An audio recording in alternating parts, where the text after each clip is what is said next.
Hello నమస్తే అండి. నేను మీ లక్ష్మీ చౌదరిని. వెల్కమ్ టు హెచ్‌టి మధురిమలు తెలుగు ఆడియో స్టోరీస్. మనసా స్మరామి పార్ట్ 46తో మీ ముందుకి వచ్చేసాను. కథలోకి వెళ్ళే ముందు వీడియోకి లైక్స్, హైప్స్ ఇవ్వడం మాత్రం మర్చిపోకండి యార్. మీరందరూ ఎంత ఎదురు చూస్తున్నారో నాకు తెలుసు. ఆ సిట్యువేషన్ కూడా ఇప్పుడు రాబోతుంది. కాబట్టి ఫాలో అయిపోండి. సాయంత్రం 5 అవ్వగానే అందరూ రెడీ అయి క్యాబ్ బుక్ చేసుకొని గుడికి వెళ్తారు అవని వాళ్ళు. అందరినీ లోపలికి పంపించి అవని కొబ్బరికాయ కొనడానికి వెళ్తుంది. అప్పుడే అక్కడికి సుచిత్ర వాళ్ళ కారు వచ్చి ఆగుతుంది. అవని కొబ్బరికాయ కొని లోపలికి వెళ్తుండగా సుచిత్ర, ధను గారు కూడా అప్పుడే కారు దిగి లోపలికి వస్తారు. అవని కొంచెం వాళ్ళకి ఒక 5 అడుగుల ముందు వెళ్తుంది. అవని అప్పటికే వెయిట్ చేస్తున్న ఫ్యామిలీ దగ్గరికి వెళ్ళి పంతులు గారికి పూజ సెట్ ఇచ్చి వాళ్ళ నాన్న పేరు మీద అర్చన చేయమని చెబుతుంది. ఆయన అవి పట్టుకొని లోపలికి వెళ్తారు. సుచిత్ర, ధను గారు గుడిలోకి రాకుండా ముందు సిద్ధాంతి గారిని కలిసి తర్వాత దర్శనం చేసుకుందామని ఆయన ఉన్న వైపు వెళతారు.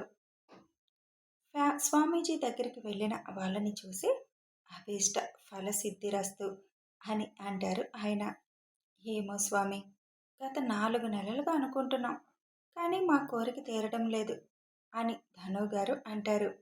ఒక్కోసారి మన కళ్ళెదురుగా ఉన్నా మనం గుర్తించలేం. మీరు వెతుకుతున్న అమ్మాయి మీకు అతి చేరువలో ఉంది. సమయం ఆసన్నమైంది. త్వరలో మీ కోరిక ఫలిస్తుంది. కానీ చెప్పాను కదా, గండం పొంచి ఉంది. మీ మనవడే తనకి రక్ష అని చెబుతారు. తొందరలో అంటే ఇంకా ఎంత సమయం స్వామి అని అడుగుతారు ధను గారు. ఆయన నవ్వే సమాధానంగా దొరుకుతుంది వాళ్ళకి. ఒక నిట్టూర్పు విడుస్తూ ఆయనకి దండం పెట్టి ఇద్దరు బయటికి వస్తారు.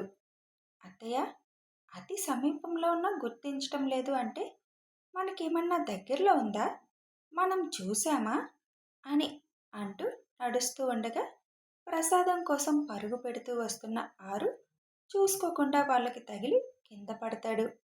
అయ్యో, దెబ్బ తగిలిందా అని సుచిత్ర గారు ఆరుని లేపి అడుగుతారు.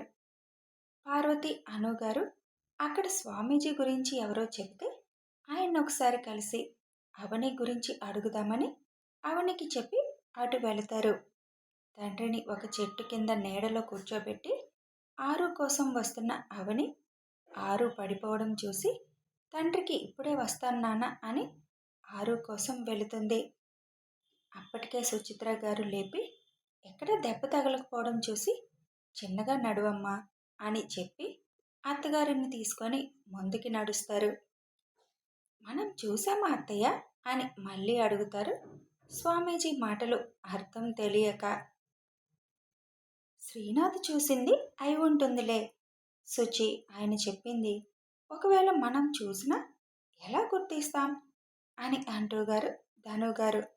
అది నిజమే అనుకొని ఎదురుగా వస్తున్న అవనిని చూసి, అత్తయ్య, ఆ అమ్మాయి చూడండి ఎంత బాగుందో అని అంటారు సుచిత్ర. అవును సుచి, మన అభి వెతికే అమ్మాయి కూడా ఇలా ఉంటే బాగుండు కదా, ఇద్దరు మంచి జోడీ అవుతారు అని ధను గారు అంటారు. అసలు తను ఎలా ఉంటుందో ఇప్పుడు నాకు అదే భయం పట్టుకుంది అత్తయ్య అని సుచిత్ర అనగానే, అభి పక్కన కనిపించాలంటే ఇదిగో ఈ అమ్మాయిలా ఉండాలి అని అప్పుడే వాళ్ళని దాటి ముందుకు వెళుతున్న అవనిని చూస్తూ అంటారు ధను గారు. అవునత్తయ్య, నాకు కూడా ఆ అమ్మాయిని చూడగానే అలాగే అనిపించింది. ఆ అమ్మాయిలా ఉంటే మాత్రం ఇద్దరు చూడముచ్చటగా ఉంటారు.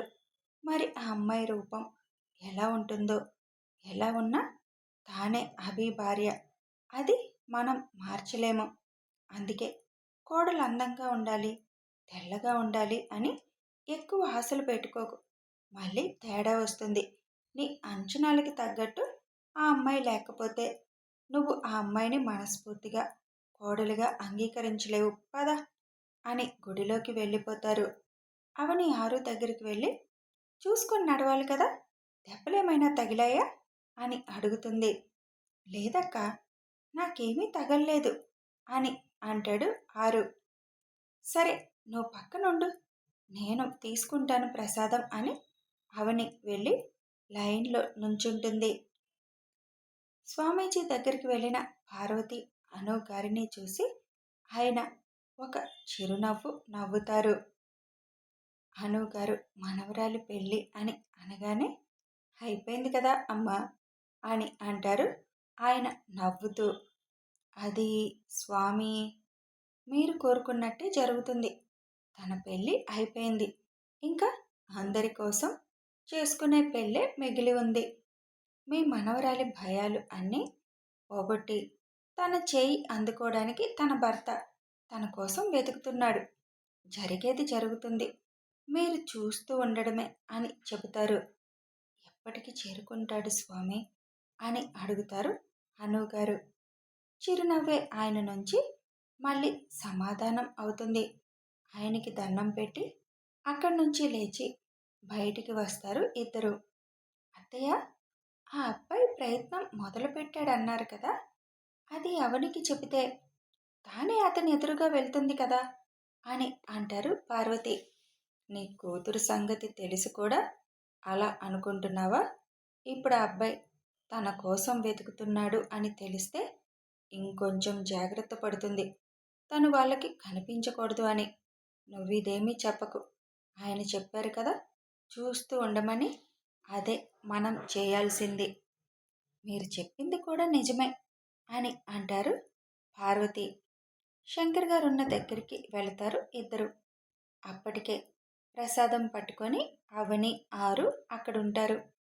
అవని వాళ్ళకు కూడా ప్రసాదం ఇచ్చి, అమ్మా, టైం ఎలాగూ ఉంది కదా, షాపింగ్కి వెళ్దాం పదండి అని అంటుంది అవని. ఎందుకు అవని ఖర్చు అంటారు పార్వతి గారు.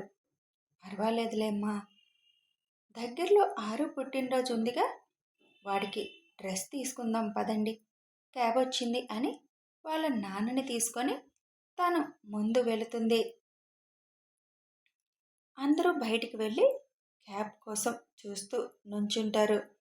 క్యాబ్ రాగానే వాళ్ళ నాన్నని లోపలికి ఎక్కిస్తుంది. వీల్ చైర్ ఫోల్డ్ చేసి డిక్కీలో పెడుతుండగా చైన్ దానికి పట్టి బయటికి వస్తుంది. వీల్ చైర్ పెట్టేసి వాళ్ళ అమ్మని కూడా ఎక్కమని చెప్పి తను బయటికి వచ్చిన చైన్ చూస్తే అది మెలికలు తిరిగి ఉండడంతో దాన్ని సరిచేస్తుంది అవని. అప్పుడే ఇంటికి వెళ్ళడానికి సుచిత్ర ధను గారు కూడా బయటకు వస్తారు. అవని వాళ్ళ క్యాబ్, ధను గారు వాళ్ళ కారు పక్క పక్కనే ఉన్నాయి. వీళ్ళు వెళ్ళేసరికి అవని చైన్ మెలికలు తీస్తూ సరిచేస్తూ ఉంది. సుచిత్ర ధను గారు వెళ్ళి కారులో కూర్చుంటారు. డ్రైవర్ కారు స్టార్ట్ చేసి వెళ్ళగానే అప్పటి వరకు అటు తిరిగి చైన్ సరిచేసుకుంటున్న అవని ఇటు తిరుగుతుంది.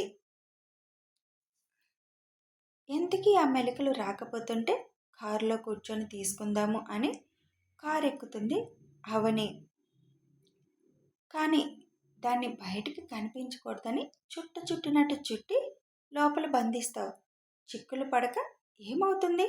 ఎప్పుడన్నా బయటికి తీసి ఆ మెలికలు తీస్తూ ఉంటే అంత మెలిక పడదు కదా అని అంటారు అనుగారు. అవని చైన్ని సరిచేసి దానిని మళ్ళీ దగ్గరకని డ్రెస్ లోపలికి వేసేసుకుంటుంది. అంత మాత్రానికి ఇంతసేపు ఎందుకు కష్టపడి తీసావు చిక్కులు? మళ్ళీ ఎలాగూ చుట్టి లోపలికి తోసేకాడికి అని అంటారు అనుగారు. నా ఇష్టం అని అంటుంది అవని. ఎన్నాళ్ళు అలా దాస్తావో నేను చూస్తాను అని అనుగారు అంటారు. అక్కడి నుంచి షాపింగ్కి వెళ్ళి అందరికీ బట్టలు తీసుకుంటుంది అవని. వద్దు అన్నా వినలేదు. మొత్తం అందరికీ తీసుకున్నాక తర్వాత రెస్టారెంట్కి వెళ్ళి అందరూ సరదాగా డిన్నర్ చేసి ఇంటికి బయలుదేరుతారు. ఇంటికి వచ్చి ఫ్రెష్ అయి బెడ్ మీద వాలిన అవని నవీన్ విషయంలో ఏం చేయాలి అని ఆలోచనలో పడింది. ఆఫీసర్కి చెప్తే ఇప్పుడు ఆఫీస్లో ఎంప్లాయ్ కాదు కాబట్టి ఆయనకి చెప్పడం కరెక్ట్ కాదు అని అనుకొని, ఈసారి వాడు నా జోలొస్తే షీ టీంకి ఫోన్ చేసి రెడ్ హ్యాండెడ్గా పట్టిస్తా, దరిద్రం వదిలిపోతుంది అని అనుకొని నిద్రపోతుంది. డిన్నర్ చేస్తున్న టైంలో అభి, ఇవాళ గుడికి వెళ్ళాం కదా, అక్కడ ఒక అమ్మాయిని చూసాం. ఎంత బాగుందో, నా కోడలు కూడా అలా ఉంటే బాగున్ను అని అంటారు సుచిత్ర. అభి నవ్వుకుంటూ, నువ్వు అవనిని చూడలేదు, చూస్తే తనలాగా ఉండాలని అనుకుంటావు అని టక్కున అంటాడు. ఆ మాటకి ఈ అవని ఎవరి అభి అని అడుగుతారు సుచిత్ర. తను మా ఎంప్లాయ్ అమ్మా, చాలా బాగుంటుంది. అందరూ అభి వైపు ఆశ్చర్యంగా చూస్తున్నారు. ఏంటి వీళ్ళు సైలెంట్గా ఉన్నారు అని అనుకుంటూ చూసేసరికి ముగ్గురు తన వైపు ప్రశ్నార్థకంగా చూస్తున్నట్టు అనిపించింది అభికి. అప్పుడు అభికి స్ట్రైక్ అవుతుంది. అబ్బా, ఈ అవని నన్ను వదలడం లేదు అసలు. నా నోటి నుండి తన గురించి ఎందుకు వచ్చింది అని తల విదిలించుకుంటాడు అభి. ఇప్పుడు వాళ్ళకి ఏదో ఒకటి చెప్పాలి అనుకొని, ఎందుకు అందరూ అలా చూస్తున్నారు అని అడుగుతాడు. నీ నోటి నుండి ఒక అమ్మాయి గురించి, అది కూడా అందం గురించి చెప్పడం వింటుంటే మరి మాకు ఆ మాత్రం షాక్ ఉంటుందిలే అని హర్ష అంటారు. నేనేమన్నా అమ్మాయిల్ని శత్రువుల్లాగా చూస్తానా ఏంటి? దూరంగా ఉంటాను అంతే. ఏదో మీరన్న మాటకు తన గురించి చెప్పాను. నేను చూసిన అమ్మాయిల్లో చాలా పద్ధతిగా, పొందిగ్గా ఉంటుంది. అందుకే చెప్పాను. ఆ అమ్మాయికి పెళ్లి కూడా అయిపోయింది అని తినేసి హ్యాండ్ వాష్ చేసుకోవడానికి వెళ్తాడు అభి. అభి చెప్పిన మాటలు విన్న హర్ష గారు, పర్వాలేదు, కొంచెం డెవలప్ అయ్యాడు, ఆ అమ్మాయిల్ని గమనిస్తున్నాడు. వీడి చేత పొగిడించుకున్న అమ్మాయి ఎవరో కానీ ఆ అమ్మాయి జన్మ ధన్యం అయి ఉంటుంది. లేకపోతే సరెందుకు తన గురించి చెబుతారు అని అంటారు. సుచిత్ర మాత్రం ఆలోచనలో పడతారు. ఎంతైనా తల్లి కదా, బిడ్డల మనసులో ఏముందో అర్థం చేసుకుంటారు. అభితో ఒకసారి మాట్లాడాలి అనుకుంటారు. అభి పైకి వెళ్ళి, ఈ అవని ఎందుకు నాకు ఇలా చుట్టుకుంది, అసలు తన పేరెందుకు నా నోటి నుండి వచ్చింది, అమ్మ ఎవరో అమ్మాయి గురించి చెప్పగానే తను ఎందుకు నాకు గుర్తు వచ్చింది, అసలేంటి ఇదంతా, ఒక అమ్మాయి నాతో దాగుడు మూతలు ఆడుతూ బాధ పెడుతుంటే ఇప్పుడు ఈ అవని ఎందుకు నా మదిలో మెదులుతుంది, అది కూడా ఒక పెళ్ళైన అమ్మాయి తలుపులు ఎందుకు నాకు వస్తున్నాయి అని చిరాకు కోపం రావడంతో తన చేతిని గోడకు వేసి బలంగా కొడతాడు. కథ కొనసాగుతుంది. వెంటనే వాళ్ళిద్దరూ కలిసిపోవాలి, తెలిసిపోవాలి అని అంటారు. కానీ ఇవన్నీ కూడా సీన్స్ వచ్చాక రేపు అవనిని చూసినప్పుడు వీళ్ళందరి ఆశ్చర్యాలు చూడాలి కదా. ఇక వీడియో నచ్చితే లైక్ చేయండి, షేర్ చేయండి, కామెంట్స్ అడిగితే కొట్టేలా ఉన్నారుగా.